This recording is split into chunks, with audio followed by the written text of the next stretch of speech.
Hello, everyone. Good afternoon. Welcome to Lunch with Linda.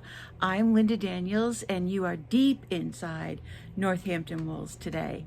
It's October 24th, and it is an extremely rainy day here in Northampton. We've just had a couple of downpours that have then kind of subsided a little bit, but it is a gray day here. If you're here, say hello so that I know that I'm not alone. I am alone in the store today. Kate has the week off. We're going to be having some construction done to the front of the building, and we wanted to make sure that everything goes according to plan, and Kate can be a little bit irritated by the noise of all of that stuff. So we're letting her stay home this week and enjoying kind of a little mini vacation since she didn't take any time this summer. Hi, Eileen. Hi, Rosemary. Hi, Bonnie.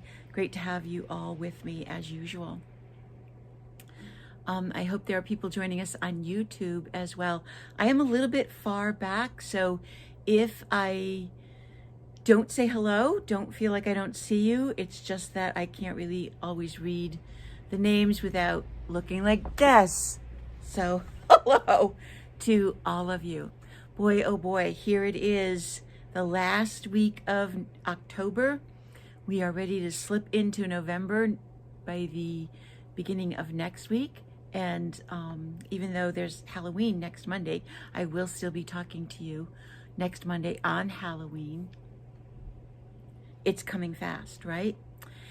So I've got a couple of important things that I want to tell you about today or share with you. And one of them is in our continued knit up to Christmas.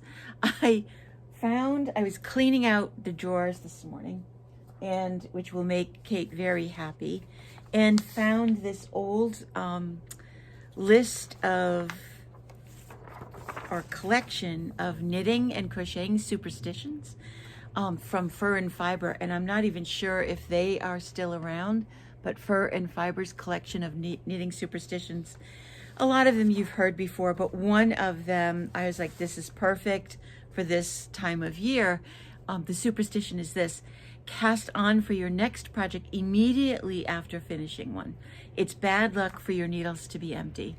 Well, many of you are that disciplined and finish one project before you go on to the next, but most of us have something on several sets of needles. So I'm not sure that we ever have to worry about bad luck coming our way, because we always have something to be knit on. If you guys know or have heard of any superstitions, share them with me via email or in the Facebook group. I'd love to hear what your experience has been with them. I can tell you some stories, but I won't go into them now. We'll save them maybe we'll save one for next week, a spooky one that I heard a story a long time ago. Very spooky, very scary. So also on Ravelry now, yeah, exactly. Who has empty needles? Never, ever. In fact, I'm always looking, and Bonnie will attest to this too. She is always buying new needles because her needles are busy, very, very busy. One of the things that you will notice on Ravelry right now is that as we knit up to Christmas, there are more and more small project patterns popping up. And there were a couple of them that intrigued me this past weekend and even this morning. And one of them I actually even started, and I wanted to show it to you and share it with you. This is a free pattern, and people are always asking us for ideas on what to do with their leftover bits and pieces of yarn. And if you have a bit of a stash and can't stand the thought of throwing away those little quarter skeins, or if you want to put together something to do this, this is a great non-thinking project. This is by Rosina Crochets on Ravelry, but it is a knit pattern. And what she has done is taken the idea of a corner-to-corner crochet, but knit them in such a way that they come together to form this really intriguing color work pattern. So incredibly simple, but so filled with a little bit with thought and with purpose. I started it because I had to while I was sitting here, and basically it is a garter stitch square. It starts with 2 stitches. You increase only at the beginning of the row. So every row you are increasing 1 stitch. You knit and increase like that until you have 32 stitches, and then you start to decrease. So this is half the size of this particular square. You can do it out of any yarn. If you have lots of bulky weights, you could do a size 10 needle and use up your bulky weight scraps.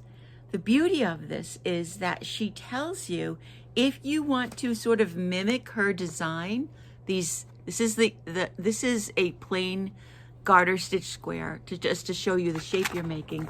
But if you wanted to mimic her kind of plan, she tells you that her plan was squares A and squares B. And she tells you how many to make of each square. And how you get all of that color, you change color when you get to 21 stitches. And then you knit in this color until you are decreased down to 21 stitches and then change color again. Or you only change color 1 time. It's brilliant. It's absolutely brilliant. This is the kind of project that I will go home and dive into my stash, fill a basket with a color plan or similar weights of yarn, and just have it there. You pick it up and you put it down. You don't have to think, because it's either increase on every row or decrease on every row. Your colors are all right there, and you don't have to match her colors. Make them up yourself. Have fun with it, and make it as big or as little as you want. You could put 6 of these squares together and make a pillow. You could put 18 of these squares together and make a little baby blanket.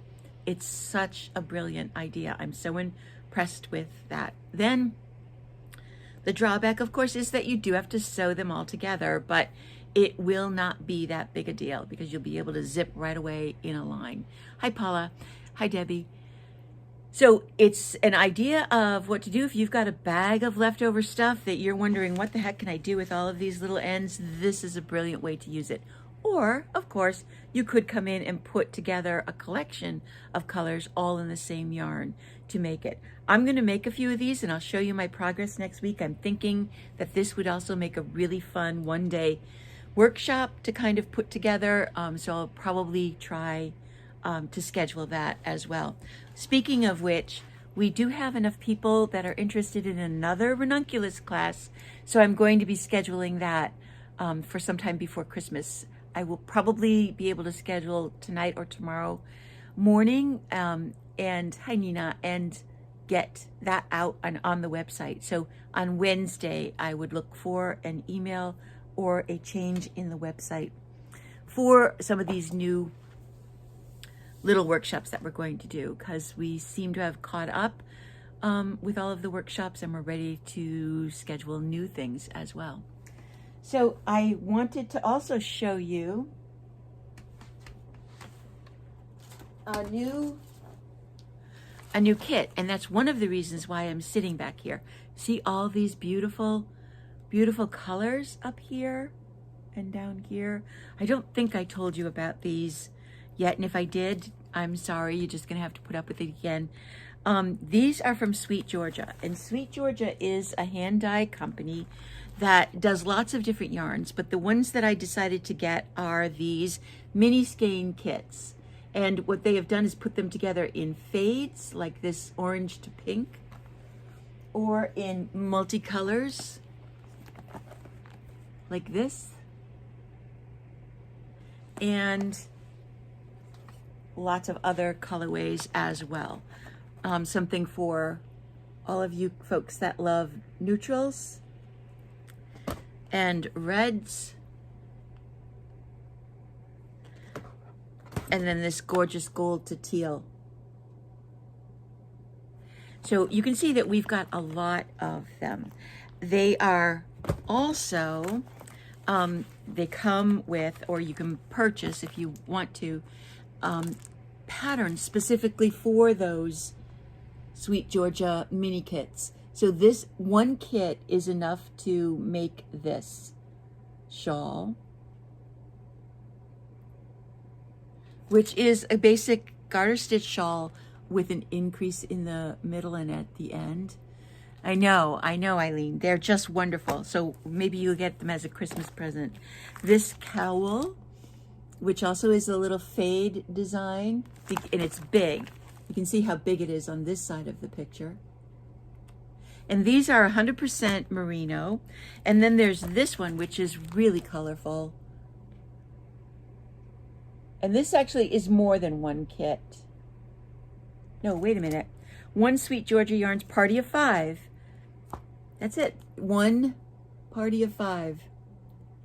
And also, we have not forgotten those crocheters out there. This is a party of 5 crocheted shawl. Really fun, simple things. But what a great idea to really, so many people struggle with putting colors together or trying to figure out how much they would need in the mini skeins. And when we order mini skeins, like we have a lot of Emma's yarn, they're also very hard to control, to make look good. We want to offer as many colors as possible. This is a way to do it and do it neatly. So you get everything you need in the kit, and the patterns you can choose from. They're $49. These are on the website already, so you can choose whichever one you like the best. Like I said, we have a lot of them in stock.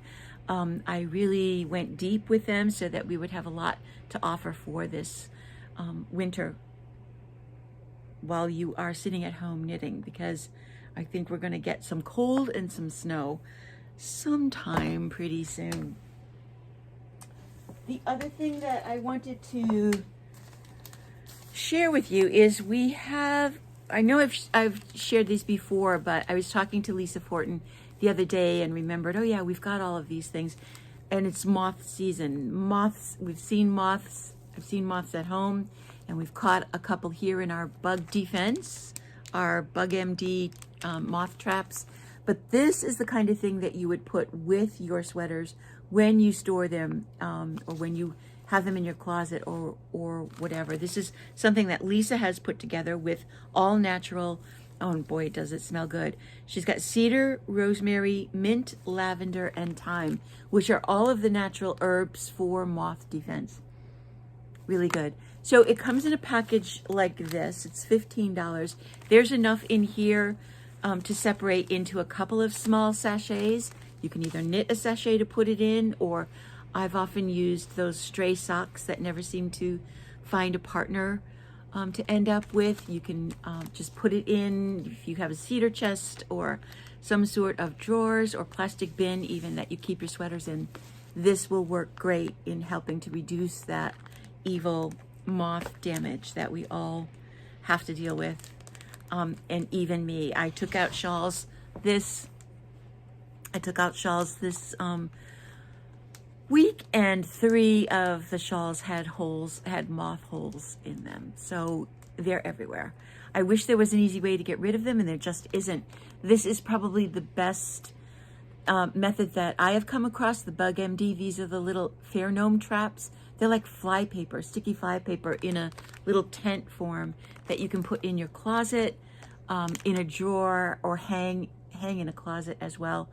And that really traps the adult moths and stops the whole breeding process. But it's a long battle, I'll tell you. It's one that we constantly fight. If you've ever brought a repair in, you know that we put everything immediately in a plastic zip-up bag to try to prevent the spread of moths and moth eggs. So we're all in this battle together.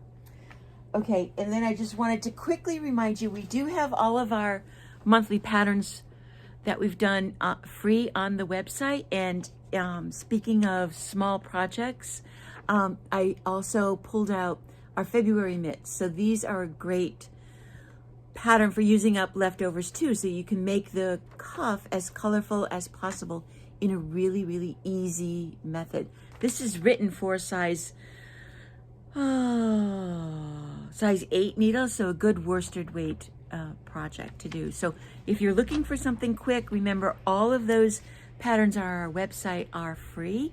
And we have hat patterns, a couple of shawl patterns, those poncho patterns, some mitt patterns, and we're going to continue to do that free pattern every month as we go. I'm keeping an eye out because I just saw the FedEx truck turn the corner. I'm not sure if they're coming here or not. Okay, down to the big business. We, as you know, are now the Madeline Tosh stockist in the area, and really, really happy to be. Right now we have the Madeline Tosh Merino Light and we have the Tosh DK in stock. And because we are now a Madeline Tosh stockist, we were able to participate in their 12 Days of Tosh kit. 2 of you have already purchased it. You know who you are. You don't have to do anything. Your kits are here and they are put aside for you. If any of you have heard of or purchased an Advent kit before, you kind of have an idea of what I'm talking about. Lots and lots of companies, lots of individual dyers are doing these Advent kits for knitters and for crocheters. And basically they are a box of things. Some of them are 12, some of them are 24 little packages that you are supposed to open every day to treat yourself to. Well, Madeline Tosh has done this before and they're doing it again this year. So I'm happy, really, really happy to introduce the Tosh 12-day kit. This is how it comes. And I have to admit that I have reached the age where I'm like, oh my God, this is a great box. A really great box. So it comes like this. And when you open it, isn't this amazing? Each one of these is a box with a number on it. And there's actually, I'll show you, even show you the back. There are, here it is, holes on the back of the box. Like that, to help you get each box out without tearing at it. So this is box number 1. No, I'm not going to open it. This is called a surprise. You are supposed to open each box one a day in the order in which it is numbered. So this would be day number 1. You could open this on December 1st. You could decide to wait until December 12th and open one each day. What I can tell you is this. There's yarn, and then there's yarn, and then there's a little bit more yarn. There are 2 knitting patterns and there are 2 crochet patterns. So this is appropriate for both knitters and crocheters. And then there are goodies, knitting and crochet related goodies in each of the other boxes. So all the way up to box number 12, one a day. And then you get this great collection of boxes that you could probably use over and over again. I know I would, but it is so much fun. I do know what's in it because they sent us a little preview of some of the items. And I have to tell you, I want it too. It's on the website. We've got 10 of them left. We were restricted in the number of boxes that we could order to begin with. And hopefully, if we sell out, we'll be able to get more. If you want to jump in and join the fun on this, they're doing a lot of promotion. They're going to be sharing things. Please, please, please don't wait. Go to your computer right after this and purchase it. Send me an email. We've only got 10. And I am going to sell out. I know it. And I just can't tell you how impressed I am with all of the marketing stuff that they have done with this and how clever it is. This is the theme.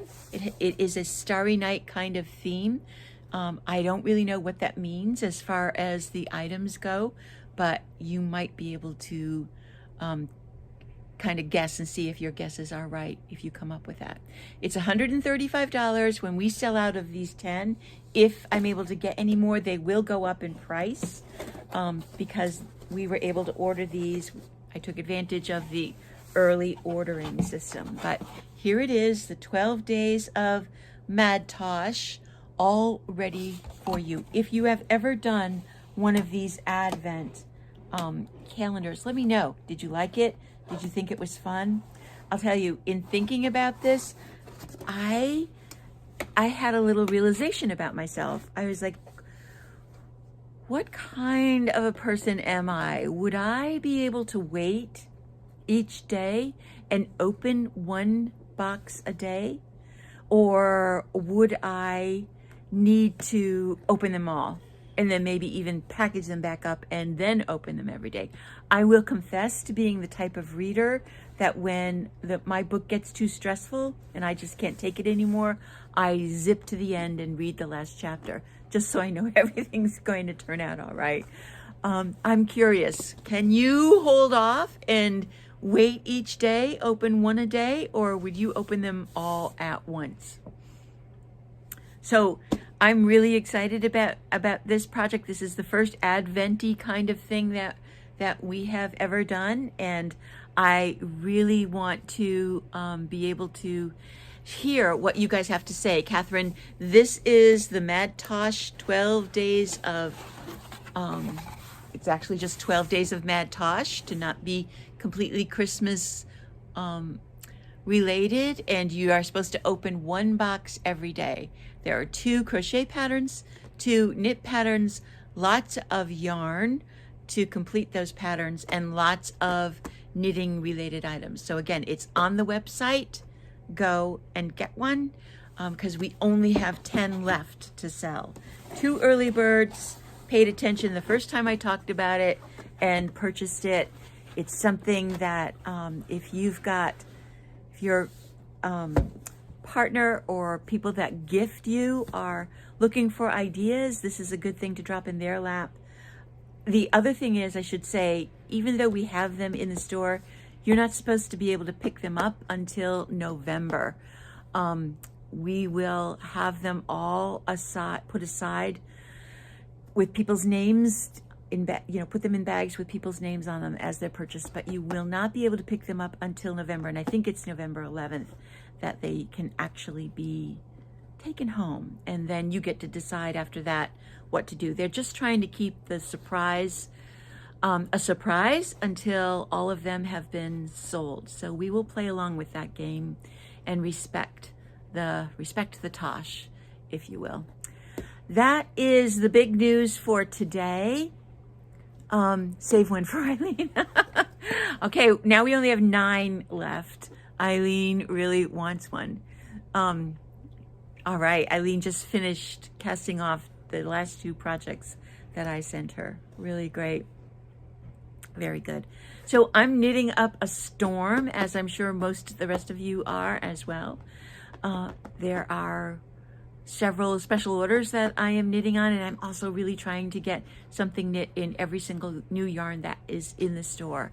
So that is our big project. And like I said, this week we are having the front of the building repaired, so the sidewalk will be blocked off, but there won't be any problem on Armory Street. So if you park in the back parking lot or in the garage, you shouldn't run into it at all. It might be a little bit noisy. I hope not, but the repair to the front of the store is long overdue, and I'm very excited to finally have it done. So that's the story for this week. I hope you snuggle in and stay warm this afternoon. I can't wait to get home as well and sit and knit some more. So look for the new classes, and in the meantime, everybody, don't ever have empty needles. Go knit something. Bye-bye.